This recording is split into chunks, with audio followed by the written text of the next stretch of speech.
I mean, there's been low points, there's been good points.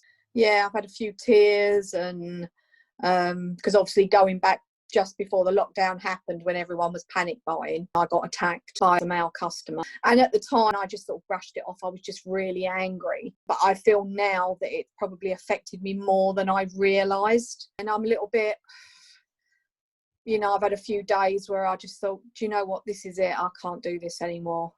The police dealt with it quickly. Within 3 hours, it was all dealt with. So I can't fault them at all. The only thing, they offered me to speak to someone from victim support, and I went, no, I'm fine.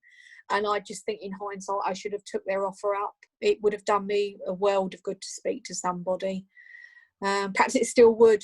I always see myself as a toughie, so it's easy for me to keep putting it off and making excuses, saying, oh yeah, I'll do it next week, and yeah, I'm too busy at the moment. Whereas I should be saying, no, do you know what? I need to take a step back, have a bit of me time, and if I need to go and speak to somebody, go and speak to somebody. I think it's worrying that we sort of are getting used to it, and we shouldn't be. You have to make allowances because everyone's stressed, but we're stressed as well, and the last thing you need is that. But touch wood, it's calmed down a little bit. When you start getting nice things from customers, I mean, we've had bouquets of flowers and thank you cards and chocolates coming out of our ears. You sort of, that counteracts the bad stuff.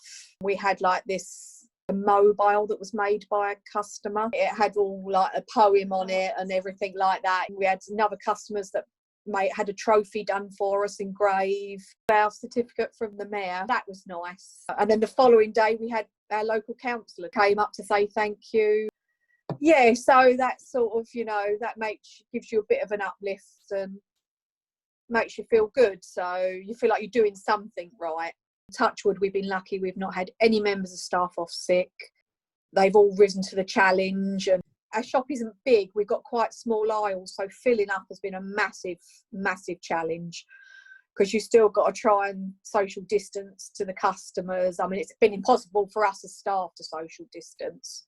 Obviously you just have to find ways to get around it. We've been like closing for half an hour to get the stock filled up and things like that. So plus we reduced our hours anyway.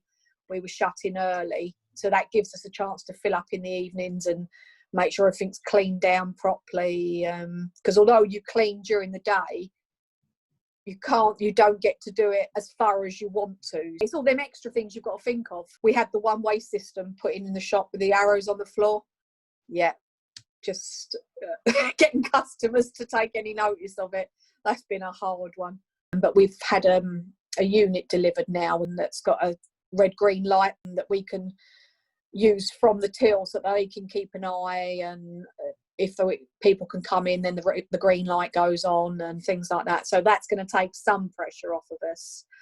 We've also found, whereas people might come in and just buy a bottle of drink, they are literally buying a couple of baskets full of stuff.